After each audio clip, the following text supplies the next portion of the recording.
Miren, tenía pensado continuar nuestra serie con algunos mensajes que ya son más prácticos, dirigidos a ciertas áreas en cuanto a la sabiduría, pero me di cuenta que hay un paso previo que tenemos que tomar antes de llegar ahí, y por eso vamos a empezar con este mensaje, o vamos a continuar con este mensaje, y vamos a empezar con una pregunta medio rara. Dice su programa en el número 1 romano: ¿será que realmente necesitamos sabiduría?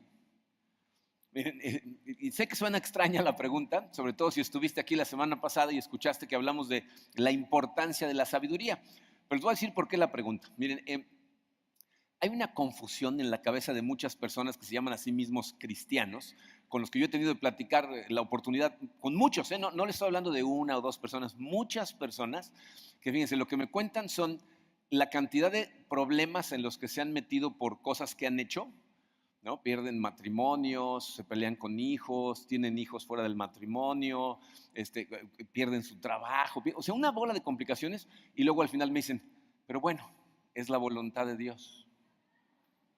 Él quiere que sufra y aprenda de estas pruebas, ¿no? Entonces, fíjense, si todo lo que pasa en mi vida es la voluntad de Dios, entonces, ¿para qué necesito yo sabiduría? Simplemente va a mandar las cosas que me quiera mandar y yo nada más le tengo que pedir fortaleza para atravesar por todas las pruebas que Él me manda. ¿Será que todo lo que pasa en nuestra vida es responsabilidad de Dios? ¿O será que Dios me permite tomar decisiones de las cuales después me va a ser responsable? El día de hoy vamos a analizar lo que la Biblia nos dice acerca de estos conceptos que, como se van a dar cuenta, algunos pueden ser un poco confusos, pero necesitamos entender cuál es nuestra responsabilidad. Por eso titulé este mensaje Nuestra responsabilidad. Así es de que vamos a orar y vamos a analizar lo que la Biblia nos enseña con respecto a esto. Padre, te damos gracias, Señor, por tu amor, ese amor que nos mostraste a todos, Señor, al enviar a tu Hijo Jesucristo a la cruz para dar su vida voluntariamente por la nuestra. Te damos gracias, Padre. Señor, sabemos que Cristo entregó esa vida precisamente para que nosotros pudiéramos vivir libremente para tu gloria, para ti. Y es muy triste al ver pues, las circunstancias en las que vivimos en esta sociedad, darnos cuenta de que la gran mayoría de la gente no lo estamos haciendo necesariamente bien, porque pues tenemos tiraderos y problemas por todos lados. Es mi oración el día de hoy, Señor, que nos abras los ojos espirituales a estos conceptos, que debido a que los confundimos es que vivimos la vida de forma tan equivocada. Ayúdanos el día de hoy, Señor. Queremos ponernos en tus manos totalmente para que esta palabra verdaderamente tenga un efecto transformador y que nos quite el velo de enfrente de los ojos ante estas cosas y podamos vivir para ti. Nos ponemos en tus manos en el nombre poderoso de tu Hijo Jesucristo. Amén. Bien, miren, vamos a analizar primero algunos versículos que nos van a ayudar a entender este asunto de dónde cae la responsabilidad de cada quien. Voy a empezar en el Antiguo Testamento, en el libro de Deuteronomio. Dice Deuteronomio, la palabra misma significa segunda vez, es la segunda vez que se le da la ley al pueblo de Israel. Y este pasaje que se encuentra en el capítulo 30 sucede justo después de la renovación del pacto entre Dios e Israel. Entonces fíjense lo que Dios le dice al pueblo de Israel. Les dice, hoy pongo al cielo y a la tierra por testigos contra ti. Fíjense lo que eso significa. Le está diciendo, voy a poner al universo entero. Cuando dice el cielo y la tierra, está hablando de todo lo que existe. Y ellos van a ser testigos contra nosotros, ¿ok? Dice, de que te he dado a elegir. Subrayen esa palabra. Te he dado a elegir entre la vida y la muerte, entre la bendición y la maldición. Y ahí viene la palabra otra vez. Elige pues la vida para que vivan tú y tus descendientes. Ama al Señor tu Dios, obedécelo y sé fiel a Él, porque de Él depende tu vida. Miren, en este pasaje vemos claramente cómo Dios nos está dando a elegir entre dos cosas.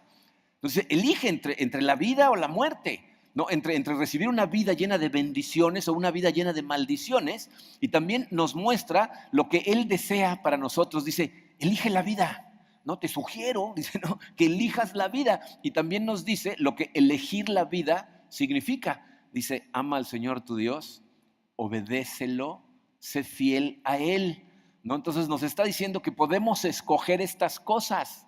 El apóstol Juan está totalmente de acuerdo con él y de hecho va a ir un poquito más allá para decirnos que una cosa es consecuencia de la otra. Y dice, en la primera carta de Juan, capítulo 5, versículo 3, Juan nos dice, en esto consiste el amor a Dios, en que obedezcamos sus mandamientos, ¿no? Él nos dice, ama a Dios, obedécelo. Juan dice, bueno, una cosa es consecuencia de la otra. Amar a Dios significa obedecerlo, ¿ok? Pero evidentemente es opcional. O sea, nos da la opción de hacerlo o de no hacerlo, de dirigir nuestra vida de la forma correcta o de la forma equivocada. Por eso, fíjense cuál es la oración de David en el Salmo 143. Dice, enséñame a hacer tu voluntad, porque tú eres mi Dios. Que tu buen espíritu me guíe por un terreno sin obstáculos. Fíjense cómo David no le está pidiendo a Dios, haz las cosas que sean buenas para mí. No, le está diciendo, enséñame a obedecer. Enséñame a hacer tu voluntad, porque de eso depende que las cosas me vayan bien. Y miren, la Biblia por todos lados nos dice que Dios le ofrece sabiduría al que se la pide, pero evidentemente necesitamos querer esa sabiduría, ¿no? ¿Qué tal Jesucristo? ¿Qué nos dice Jesucristo con respecto a estas cosas? En Mateo 11:29, ahora sí que de la boca del maestro en persona, dice él, carguen con mi yugo y aprendan de mí, pues yo soy apacible y humilde de corazón y encontrarán descanso para su alma. ¿No nos está pidiendo que tomemos una decisión acerca de cómo vivir la vida? Dice, me parece súper interesante que Jesucristo dice, carguen con mi yugo. Les voy a decir lo que está diciendo. Toda la gente en este mundo está subyugada a algo. Todos estamos esclavizados a algo. Y Jesucristo dice, mi sugerencia, carga con mi yugo.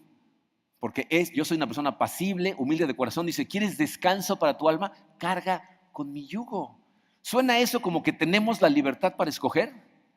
Totalmente. Tú y yo tenemos libertad, pero tenemos que saber cómo usar esa libertad. Y dice el apóstol Pablo en su carta a los Gálatas, nos habla específicamente acerca de eso. Dice capítulo 5, versículo 13 de Gálatas, dice, pues ustedes, mis hermanos, han sido llamados a vivir en libertad, pero no usen esa libertad para satisfacer los deseos de la naturaleza pecaminosa. Al contrario, usen la libertad para servirse unos a otros por amor. Entonces, tú y yo tenemos libertad en Cristo y tenemos que aprender a utilizarla bien. Ahora, ¿qué significa eso?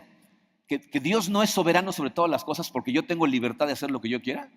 Evidentemente no, porque la Biblia es muy clara en la soberanía de Dios. Miren lo que dice el Salmo 115, versículo 3. Nuestro Dios está en los cielos y hace lo que le place. Esa es la soberanía de Dios. Dios está en el cielo y hace lo que le place. Entonces, a mucha gente esos dos conceptos, ¿no? El libre albedrío del hombre y la soberanía de Dios, como que no van de la mano, como que es contradictorio. Pero fíjense, este pasaje que sigue va a entrelazar los dos conceptos en uno. Dice Ezequiel 18, versículos 30 y 32. Dice, por lo tanto, pueblo de Israel, juzgaré a cada uno de ustedes según sus acciones. Entonces, hasta ahí que nos está diciendo, las cosas que tú hagas, yo las voy a juzgar. Me vas a dar cuentas. Pero fíjate quién lo está diciendo. Dice el Señor soberano. O sea, esto lo está diciendo el Dios que es soberano sobre todas las cosas. Y luego dice, arrepiéntete y apártate de tus pecados. No permitas que tus pecados te destruyan. No quiero que mueras, dice el Señor soberano. Cambia de rumbo y vive. Entonces, en ese versículo estamos viendo los dos conceptos que confunden a la gente, porque por un lado dice, Dios va a juzgar tus acciones, ¿no? Por eso dice, arrepiéntete, vive diferente. Y por el otro, Dios es soberano, porque la Biblia dice, Él hace lo que le place. Entonces, ¿te confunde eso? Un versículo que nos ayuda a entender ¿qué es de lo que está hablando la Biblia cuando habla de la soberanía de Dios y de la libertad del hombre? Es Job 42, versículo 2. Dice, yo sé bien que tú lo puedes todo, que no es posible frustrar ninguno de tus planes. ¿Entendieron eso? O sea, nosotros los seres humanos tenemos libre albedrío, podemos tomar las acciones que queramos. Tú puedes obedecer o desobedecer, pero no podemos frustrar sus planes. Dios va a llevar a cabo sus planes con o sin tu obediencia. Sus planes son imparables, pero tú tienes libertad de acción. Entonces, ¿qué significa eso? Significa, dice su programa, que el Señor es soberano, pero el hombre es responsable. El Señor es soberano sobre su plan perfecto de redención para todos sus elegidos. Él va a llevar a cabo su plan al final de los tiempos como lo planeó desde el principio de los tiempos y no hay nada que tú puedas hacer para detener eso. Pero aparte, tú eres responsable de tus acciones y tus consecuencias. ¿No? Porque somos libres de escoger, pero responsables ante Dios. Y de hecho la Biblia nos dice que tenemos que dejar a Dios dirigir nuestras acciones. Entonces, para mucha gente, esa es una confusión. Porque no saben en dónde empieza su libertad, en dónde termina, en dónde tenemos que dejar dirigir a Dios. Para tratar de aclararlo un poquito, Les puse en el número 2 romano esta pregunta. Dice, ¿en dónde entra mi libertad de escoger? ¿Y en dónde y cómo dejo dirigir a Dios? ¿No? ¿En qué momento tengo que decir, ok, tú? ¿No? ¿Y en qué momento tengo que decir, yo? Fíjense, para contestar esa pregunta, tenemos que determinar de dónde es que provienen las decisiones que tomamos que nos hacen actuar tan mal, ¿no? Hablamos hace unas semanas de cómo por siglos los seres humanos se han preguntado, ¿qué está mal con nosotros? ¿Cómo es posible que vivamos la vida de forma que nos hacemos daño a nosotros mismos y le hacemos daño a la gente a la que amamos? O sea, ¿qué está mal con nosotros? Y les decía yo que los expertos en comportamiento del mundo nos dicen que es culpa del medio ambiente, ¿no? O sea, porque vivimos en una sociedad que nos empuja a actuar mal, por eso actuamos mal. Pero la Biblia, como vimos en ese entonces, nos dice que es la combinación de dos cosas. Efectivamente, el medio ambiente es un problema, pero el primer problema es tu naturaleza caída. O sea, tenemos una naturaleza pecaminosa, es decir, que nos empuja a actuar mal, que tiene un caldo de cultivo perfecto en la sociedad en la que vivimos. Entonces, lo que yo quiero que veas es cómo contribuyen ambas a tu comportamiento y cómo puedes lidiar con esas cosas. ¿Okay? Entonces, el número 1 abajito de ese 2 romano dice, ¿de dónde proviene tu forma de actuar? Fíjense, vamos a hablar un poquito de forma práctica, vamos a dejar la Biblia por este lado y ahorita vamos a regresar a ella. Vamos a entender de dónde viene tu forma de actuar. Miren, los seres humanos actuamos o nos comportamos de la misma forma que funciona una computadora. O sea, si tú piensas en una computadora, la computadora recibe información del medio ambiente a través de los dispositivos que están conectados a ella, ¿no? Por ejemplo, si tú quieres hablar con la computadora, tienes que utilizar el teclado o el mouse o algún otro dispositivo externo. Cuando tú utilizas uno de esos dispositivos, la información que le transmites viaja hacia el cerebro de la computadora, procesa la información y luego le da una orden a otro dispositivo para que dé una respuesta. Por ejemplo, si yo aprieto en un teclado la tecla M, pues esa información viaja al centro de la computadora, el cerebro lo procesa, le da una orden a la pantalla y ¡pum!, aparece una M. ¿Okay? Nosotros los seres humanos funcionamos exactamente igual. Tú recibes información del medio ambiente a través de los dispositivos que son tus 5 sentidos. Entonces ves, escuchas, ¿no? Tocas, pruebas, hueles. Esa información llega a tu cerebro, algo ahí adentro procesa la información y entonces dicta una respuesta. Por ejemplo, si tú vas caminando por la calle y de repente alguien te grita, ¿no? Entonces tú volteas y vas a usar tus sentidos para determinar cuál es tu mejor respuesta. Imagínate que la persona que te está gritando te está saludando. ¡Hola! Entonces tú volteas y tu cerebro instantáneamente toma decisiones, ¿no? O sea, si ni lo conoces, dices, este loco, ¿quién es, no? Pero si te acuerdas, ¡ah, hola! Entonces respondes, ¿ok? Pero fíjense, hay cosas muy interesantes. Si yo aprieto la letra M en el teclado de 5 diferentes computadoras, todas van a poner una M en la pantalla. ¿Ah? Pero si tú le gritas agresivamente a 5 diferentes personas, ¿estás consciente que cada uno va a responder diferente? O sea, si alguien se te acerca y te empieza a gritar insultándote, o sea, hay gente que cuando lo agreden se ponen más agresivos, ¿no? ¿Qué camino me vas a gritar? ¿Quién te cree? ¿No? O sea, inmediatamente. Pero hay otros que les gritan y se congelan, ¿no? No saben qué hacer. Hay otros que se hacen chiquitos, ¿no? O sea, como que piensan que ya no los van a ver si se apachurran. Hay otros que escuchan el grito y dicen, yo no tengo por qué escuchar estas cosas, se voltean y se van, ¿no? O sea, cada quien responde diferente. Entonces la pregunta es, ¿por qué las computadoras responden todas igual y la gente responde toda diferente? Obviamente, fíjense, las computadoras todas tienen un sistema operativo que es igual y entonces responden igual, pero los seres humanos tenemos programas diferentes. Cada uno de nosotros, ¿verdad?, tenemos programas internamente que de alguna manera dictan cómo respondemos ante los estímulos del medio ambiente. Entonces la pregunta es, ¿de dónde vienen? ¿No? ¿De dónde salen esos programas? Dice, los expertos en comportamiento nos dicen que nuestro carácter o nuestra forma de comportarnos es la suma de 3 herencias que todos tenemos. Por un lado está tu herencia genética, ¿no? ¿Cuántos tienen más de un hijo? Levanten la mano. Dice, todos ustedes son conscientes de que los niños pueden nacer en la misma casa de los mismos papás, en la misma ciudad y ser totalmente diferentes, ¿no? ¿Por qué? Porque genéticamente vienen cableados diferentes. Hay unos introvertidos, unos extrovertidos, unos muy alegres, unos muy enojones, ¿no? O sea, ya vienen cableados. Entonces, genes. Por otro lado, hay una herencia que se llama psicológica. Es lo que ves en tu casa. Un niño que crece en una casa en donde los papás se hablan con amor, se piden las cosas por favor, Cuando hay problemas, los hablan, los explican, los platican, ¿no? Hay conversaciones. Entonces el niño va a crecer pensando que esa es la forma normal de interacción entre los seres humanos. ¿Qué pasa cuando un niño crece en una casa en donde cuando hay problemas hay gritos, groserías, violencia? Entonces ese niño va a crecer pensando que esa es la forma normal en la que la gente lidia con esas situaciones. Entonces vamos a ser totalmente diferentes de acuerdo a lo que vimos en nuestra casa. Pero aparte tenemos una herencia que se llama cultural, ¿no? Lo que vemos en el lugar geográfico en el que crecemos, ¿no? Piensen, por ejemplo, en qué diferente es un niño que nace y crece aquí en Cancún comparado con uno que crece en el Distrito Federal, en la Ciudad de México, o uno que nace y crece en Holbox, ¿no? O váyanse a lugares más drásticos, ¿no? Imagínate un niño que crece en China o en Irak, ¿no? O sea, lugares que culturalmente son tan diferentes, pues tenemos hábitos muy diferentes de comportamiento. Entonces, fíjate, ¿qué es lo que pasa con el ser humano? Cuando somos chiquitos, cuando somos niños chiquitos, vienen los estímulos del medio ambiente, o sea, enfrentas algo. Alguien te habla de una manera, alguien te pide algo, alguien te ataca, alguien lo que sea. Y entonces tú lo que haces es, vas a recordar lo que has visto en tu vida, lo que has aprendido en tu casa, de acuerdo a tus genes, y entonces vas a responder de una manera y esa respuesta te va a dar unas consecuencias, ¿no? La realidad es que si tú repites esa forma de contestar varias veces, lo que sucede fisiológicamente hablando es que se crea una ruta neuronal en tu cabeza. O sea, tus neuronas crean una ruta de comportamiento que se empieza a grabar en tu mente. Entonces, cada vez que repites ese comportamiento, esa ruta se vuelve un poco más fija y llega un momento en donde cada vez que encuentras esa situación, respondes sin pensar. O sea, ya no tienes que pensar porque la ruta neuronal ya está grabada, se endureció en tu cerebro y es lo que llamamos un hábito de comportamiento. Entonces, a la pregunta, ¿de dónde proviene nuestro comportamiento? Dice tu programa, nuestra mente está programada para responder de cierta forma ante las situaciones de la vida.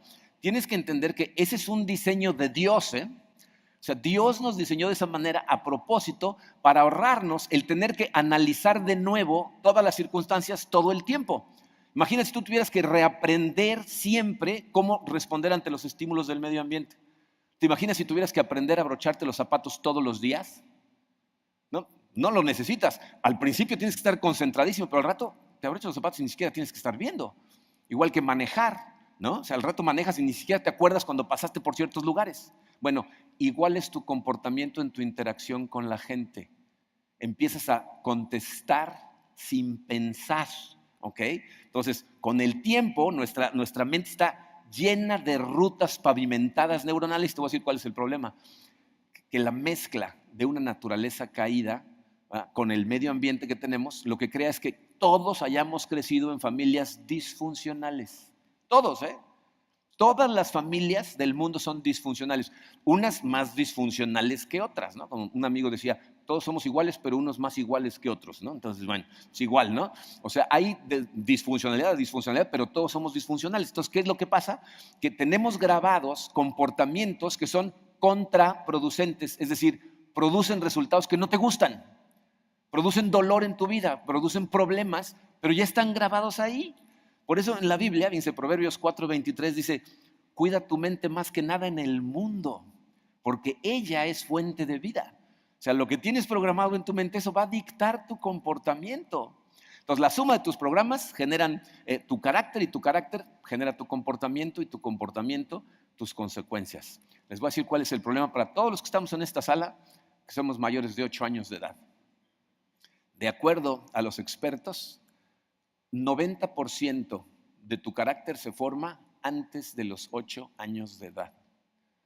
Para el momento en que tú cumples 8 años de edad, 90% de los mecanismos que vas a utilizar para interactuar con la demás gente ya están grabados. O sea, nuestro problema es que nuestro cerebro está firmemente pavimentado. Entonces, la pregunta de los 64,000 es la pregunta número 2. ¿Será posible cambiar nuestro comportamiento? O sea, ¿será posible hacer cambios a esa parte de nuestro cerebro? Miren, ahorita les voy a hacer esa pregunta y me dicen qué opinan, pero antes déjenme decirles, dice, los expertos, los psicólogos, los sociólogos durante siglos nos dijeron que no podíamos cambiar.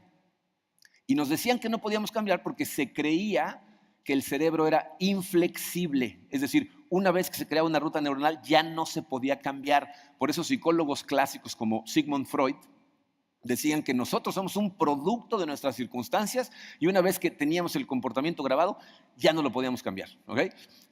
Con el advenimiento de nueva tecnología, mucho más recientemente, se descubrió una característica maravillosa del cerebro que se llama la neuroplasticidad, que lo que significa es que tu cerebro tiene la capacidad de cambiar físicamente hablando.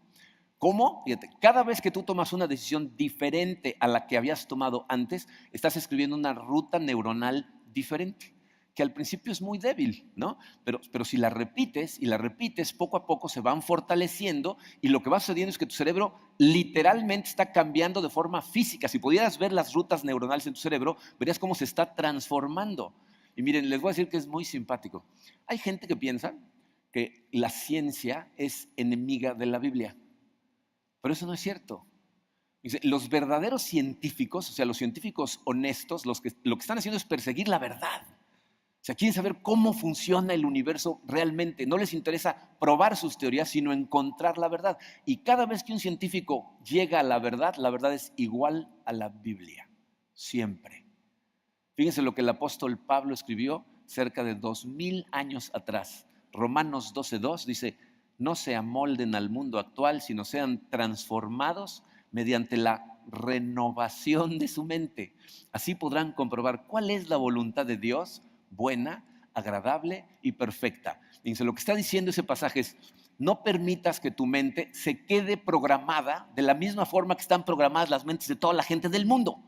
Tu mente puede cambiar abriendo nuevos caminos, nuevas rutas neuronales. Y si los cambios que haces están basados en la palabra de Dios, te vas a dar cuenta que la voluntad de Dios que tiene para ti es buena, agradable y perfecta. Es decir, si empiezas a crear rutas neuronales de acuerdo a lo que Dios te enseña en la Biblia, te vas a dar cuenta que es producente, no contraproducente. Ahora te va a dar gusto, te va a dar gozo en tu corazón. Entonces Pablo está contestando a la pregunta, ¿será posible cambiar nuestro comportamiento? Dice tu programa, sí, creando nuevos caminos en mi mente, ¿no? Nosotros podemos crear nuevas rutas neuronales e ir cambiando nuestro cerebro poco a poco. Fíjense, al principio, cuando tú tomas una ruta diferente, obviamente esa ruta neuronal es prácticamente imperceptible, ¿no? Porque pues, es una línea muy débil. Necesitas cuidarla, ¿verdad? Cultivarla, estarla usando. Esta semana tuvimos la oportunidad, Karina y yo, de hacer un mini retiro espiritual en unas cabañas aquí en la Ruta Maya, en donde no hay absolutamente nada que te pueda distraer. No hay señal de teléfono, no hay internet, no hay televisiones, no hay nada, solo hay selva, ¿no? Y nos decían los dueños del lugar que mantener los caminos que tienen ellos entre las cabañas es un problema. Tienes que estarlos usando todo el tiempo, porque tú caminas una vez y haces un caminito, pero lo dejas de usar y en la selva aquí en Cancún, en menos de un año ya es selva. Lo mismo pasa con tu mente. O sea, tienes que empezar a utilizar esos caminos una y otra vez para que se empiecen a grabar y se conviertan en hábitos de comportamiento. Entonces, la pregunta que deberíamos de tener todos en la cabeza es, ¿cómo le hago? ¿No? ¿Qué tengo que hacer para lograrlo? Bien, ¿ustedes creen que estos psicólogos tenían razón? O sea, ¿ya no puedes cambiar? ¿Sí será cierto o no es cierto? ¿Verdad que no es cierto? Bueno, les voy a decir que es muy interesante. Toda la gente, cuando les hago esa pregunta, siempre contestan igual y dicen, no, sí puedo cambiar, sí puedo cambiar. Pero se dan cuenta que aunque sabemos eso, no lo usamos. ¿Sí se dieron cuenta ya o no? Porque piensen en la cantidad de veces que la gente, cuando se comporta de una manera así equivocada, le dices, ¿pero por qué hiciste eso? Pues es que así soy yo, ¿no? Y normalmente va seguido de otra frase. ¿Y qué? ¿No? Lo que estamos diciendo es que no puedo cambiar porque así yo ya soy. Fíjense, esto es increíble porque sigues actuando igual, aunque es contraproducente, aunque te haces daño. Entonces la pregunta es, ¿cómo es posible que sepamos que tenemos control, pero no lo usemos? O sea, les voy a decir en dónde está el problema. Tu cerebro ya está programado en este momento, ¿no? Sabes tú que tienes esas rutas neuronales que dictan tu comportamiento, pero lo que no eres consciente muchas veces es que el ser humano puede funcionar de dos formas. Se los puse en su programa para que se lleven esto clarito. El ser humano puede funcionar de dos formas. La primera de ellas se llama en automático, ¿no? Y les puse ahí una pequeña gráfica que dice estímulo-respuesta. Fíjate, cuando tú vives en automático, lo que sucede es que cuando viene un estímulo para el que tú ya tienes una ruta neuronal, respondes sin pensar. O sea, dejas a tus programas tomar control de tu vida y vives en automático. O sea, ni siquiera piensas, simplemente respondes. El problema con la gente que siempre vive en automático es que termina por echarle la culpa a los estímulos de sus respuestas, ¿no? O sea, yo respondo de una manera y cuando me preguntan, ¿por qué respondiste así? Fue culpa del estímulo, ¿no? ¿Por qué le gritaste? Él me gritó primero. ¿Por qué le hablaste hacia tu esposa? ¿Por qué trataste hacia tus hijos? ¿Por qué hiciste esto en la empresa? ¿Por qué caíste en esta tentación? No, pues es que todos lo están haciendo. Es que esto, es que todo el mundo tiene la culpa. El medio ambiente tiene la culpa y yo soy inocente porque ellos empezaron, ellos lo hicieron. Entonces yo no tengo más remedio que responder de esta misma manera. Entonces fíjate, cuando tú lo que haces es ir en automático, te voy a decir lo que estás haciendo. Le estás cediendo el control de tu vida al medio ambiente. El medio ambiente, la gente a tu alrededor decide por ti, tú no decides. Miren, todos nosotros tenemos botones que cuando a veces la gente los toca, disparamos un comportamiento. ¿Están de acuerdo? O sea, hay ciertos botones que los aprietan y tú te enojas, ¿no? Entonces piensa, si tú siempre respondes en automático, el que tiene control de tu vida es el otro. Llega ahorita, ¿no? O sea, tú no puedes, te tiene bajo control. Tiene tus hilos totalmente agarrados porque el que decide es él. Por eso la gente piensa que hasta que los demás no cambien yo no puedo ser feliz. Porque me siguen haciendo responder de esta manera. Fíjense, eso lo que causa es irresponsabilidad, porque no me hago responsable de mis acciones. Le echo la culpa a todo lo que está a mi alrededor. ¿Ok? La otra forma de actuar se llama en manual. Es cuando desconectas el automático. Imagínense los aviones, ¿no? Que van en piloto automático y de repente hay un problema y dicen desconecta el piloto automático y entonces ahora tomamos el control manual. Te voy a decir lo que cambia cuando vas en manual. Cuando cambias, o sea, cuando tú de pronto tomas control de los mandos tú, entre el estímulo y la respuesta se abre un espacio. De pronto hay un espacio de tiempo entre lo que sucede y lo que tú haces. Y en ese espacio de tiempo tú puedes aprovecharlo para elegir tu respuesta. En manual puedes detenerte, ver el impulso, ver el estímulo, ver la situación y antes de actuar decir, ¿qué es lo mejor que puedo hacer en este momento? Fíjense, ese es uno como botón de pausa, que el único ser viviente que lo tiene es el ser humano.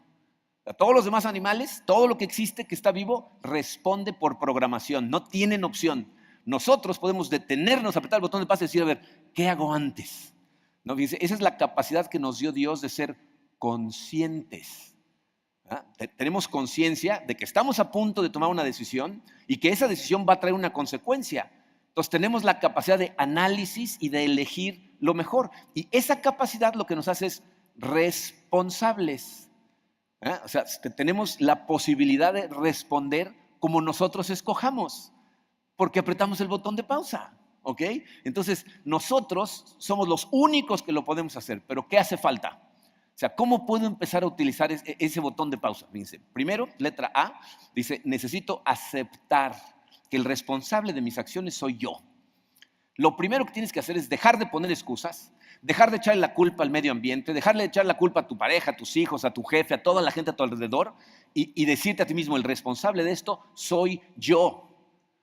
Esto es un problema, porque nos encanta justificarnos.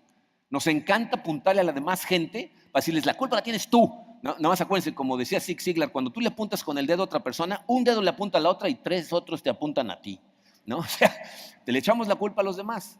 Pero fíjense, la Biblia en eso es muy clarita, Fíjense, Gálatas 6:5 dice, pues cada uno es responsable de su propia conducta. Lo primero que tienes que hacer es aceptar que tienes la capacidad de elegir un comportamiento diferente. Ahora, esto solo significa que tenemos la capacidad. O sea, que existe la opción de detenerte, ¿no? O sea, el problema es que tenemos tan pavimentado el cerebro, ¿verdad? Que normalmente vamos tan en automático que nuestros programas nos controlan totalmente. Entonces piensen esto, fíjate. Si los resultados que en este momento estás obteniendo en cualquiera de tu vida no te gustan, o sea, duelen, son problemas, te quitan el sueño, significa que tienes programas en tu cabeza que son defectuosos. O sea, te están produciendo resultados que son contraproducentes. Hay algo programado en ti que no funciona. No es ataque, porque todos los que estamos aquí tenemos programas defectuosos. Todos tenemos cosas que cambiar. Pero tienes que ser consciente de ello, porque si te haces consciente de eso, vas a poder, de alguna manera, ignorar temporalmente tus programas para tratar de crear nuevas rutas viviendo en manual. ¿Qué significa eso? Letra B, necesito detenerme a pensar antes de tomar acción. O sea, necesito usar el botón de pausa. Al ser consciente que la responsabilidad de mis acciones es mía, entonces necesito aprender a empezar a detenerme, a analizar las cosas antes de responder. Y miren, yo sé que sobre todo mientras más grande de edad eres, esto es más complicado porque tus programas están tan arraigados que te voy a decir lo que te pasa. Se presenta la situación, respondes sin pensar y cuando ya pasó dices, eso era lo que iba yo a cambiar, ¿no? ¿No? Pero ya lo hiciste, ¿no? Entonces, ¿qué hacer en esos casos? Bien, es muy importante que te des cuenta que ese espacio entre el estímulo y la respuesta no nada más funciona en el momento en que enfrentas un estímulo del medio ambiente, también funciona en otros momentos del día. Es decir, si tú haces algo y respondiste de forma equivocada, no simplemente te sigas de largo y ya. En la noche vas a tener otros impulsos que se te antoja hacer. Vas a poder ver la tele, vas a poder leer un rato un libro y luego irte a dormir.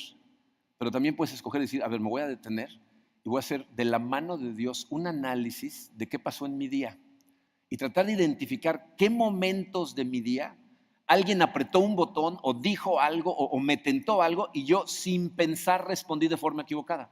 Mientras más utilices ese espacio de tiempo ahí para hacer un autoanálisis de tu día y lo pongas en manos de Dios, Dios te va a mostrar los momentos en donde te comportas de forma equivocada y te voy a decir lo que va a suceder. Mientras más hagas eso, va a llegar el momento en que en tu día, cuando de repente alguien aprieta el botón, lo ves venir. O sea, dices, eso es lo que me dispara tal comportamiento. Se vas a empezar a utilizar el botón de pausa, te va a dar más espacio cuando lo ves venir, ¿no? Ok, obviamente, detenerte nada más no es suficiente, porque aquí el objetivo es dar una mejor respuesta, ¿no? ¿Cómo hacemos eso? Letra C, necesito escoger mis respuestas en base a la Biblia. Esto lo que asume es que tú tienes una relación personal con Dios a través de su palabra y entonces te vas a asegurar de crear nuevas rutas, pero de la fuente correcta, que es de lo que hablamos la semana pasada, ¿no? La sabiduría tiene la capacidad de transformar la forma en que ves la vida y empezar a actuar de forma diferente, pero necesitas tener acceso a ello, ¿no? Fíjense, en el capítulo 17 del Evangelio de Juan, vemos una oración que hace Jesucristo en donde primero ora por él mismo, luego ora por sus discípulos que tiene ahí y luego ora por todos los que van a creer después, es decir, nosotros. Y miren cuál es su oración en el versículo 17. Santifícalos en la verdad, tu palabra es la verdad. ¿Qué está diciendo Jesucristo? ¿Se acuerdan del mensaje de la semana pasada? Las 5 etapas en que podemos dividir la Biblia. Ya sé que no se acuerdan, no se preocupen, se los voy a recordar. Fíjense, les decía que la Biblia se puede dividir en la creación, la caída, la redención y el cuarto era la restauración o santificación, que es cuando nosotros vamos siendo transformados por la acción del Señor, que es el Espíritu. Y aquí Jesucristo en persona nos está diciendo, santifícalos en la verdad. ¿No? Para que sean transformados, tienen que ser transformados por la verdad. Y luego nos dice, tu palabra, le está diciendo a Dios, es la verdad. Si lo que está programado hoy en tu vida no te está dando buenos resultados, Pablo ya te dijo, tienes que renovar tu mente, ¿verdad? Tienes que ser transformado, renovando tu mente, siguiendo la palabra de Dios. Tu mente puede ser transformada si empiezas a apretar el botón de pausa, que esa es responsabilidad tuya. Ahí es en donde cae tu responsabilidad, apretar el botón de pausa, no nada más en los momentos de problema, en las mañanas para leer tu Biblia, en las noches para ponerte en comunión con Dios, ¿verdad? Y en las interacciones del día a día para tomar mejores decisiones guiadas por Dios. Aquí, en ese punto, es donde esta serie nos va a ayudar un montón. Porque ahora lo que vamos a hacer en las siguientes 3 semanas es analizar 3 áreas, una cada semana, que de forma específica, si tú te vuelves una persona más sabia, guiado por Dios, de la mano de Dios, transformado por el Espíritu Santo, vas a ser una persona muchísimo más efectiva, vas a tener mucho más plenitud y mucho menos problemas. Vamos a analizar cómo deberíamos de manejar nuestro tiempo, nuestro dinero y nuestras relaciones humanas. Si tú puedes tener esas 3 áreas manejadas con la sabiduría de Dios, entonces tu vida se va a transformar. Pero es imposible que en el día a día tú puedas sacar una respuesta mejor que no tienes almacenada en tu corazón. Y nada más como recordatorio, porque miren, si lo que sale cualquiera de ustedes pensando de aquí es, ok, entonces me tengo que portar mejor, ya fracasé. ¿Ok? Porque esto no se trata de portarte bien. Esto no lo vas a poder hacer con tus propias fuerzas. Esta transformación no sucede simplemente porque leas esta información. Esta información que les acabo de dar la puedes encontrar en montones de libros de liderazgo y de psicología. ¿Saben por qué la gente no cambia? Porque esos libros te dan la información, pero no el poder. El poder viene de Dios, el poder transformador que te hace ver las cosas diferente, actuar de forma diferente, responder de forma diferente, es el poder que obtienes en tu relación con Dios a través de su palabra. Tiene que ser su espíritu en ti el que te transforma. Zacarías 4:6, Dios nos dijo, no será por la fuerza ni por ningún poder, sino por mi espíritu, dice el Señor Todopoderoso. Solamente a través del espíritu que Él pone en nuestro corazón, cuando entramos en comunión con Él a través de su palabra, esta transformación puede ser real. Y entonces te vas a volver una persona más sabia. Vas a poder ver las cosas con tal paz que vas a poder apretar el botón de pausa y empezar a tener tranquilidad en que no tienes que seguir tus programas. Puedes crear nuevos de la mano de Dios que transformen la ruta que lleva tu vida. Entonces vamos a ponernos en manos de Él, vamos a darle gracias y la semana que entra empezamos con cosas un poco más específicas. Padre, te damos gracias, Señor, por lo maravilloso que es tu palabra, poder tener acceso a ella, poder tener a tu espíritu en nuestro corazón, dándole luz a estas cosas que son tan claras bajo esa luz, tan poderosas en nuestro corazón y tan transformantes cuando van de tu mano. Gracias, Señor. Padre, necesitamos de tu ayuda. Sabemos que vivimos en un mundo muy complicado donde tomar decisiones a veces puede ser tan confuso para nosotros. Pero cuando vemos las cosas así de claras, Señor, de verdad, nos damos cuenta que todo lo que necesitamos es de ti, de tu palabra y de una relación contigo. Te pido por cada uno de los que estamos escuchando estas palabras, Señor, que tu Santo Espíritu toque nuestros corazones. Que si no te conocemos, Señor, que nos llames a ti en este momento para que tengamos hambre de conocerte y saber más de todo lo que estamos hablando. Que si ya te conocemos, Señor, te permitamos actuar cada vez más en nosotros. Nos pongamos cada vez más en tus manos, nos acerquemos cada vez más a tu palabra y te dejemos dirigir, Padre. Padre, queremos darte gloria con nuestra vida. Así es de que te pedimos todas estas cosas en el poderoso nombre de tu Hijo Jesucristo.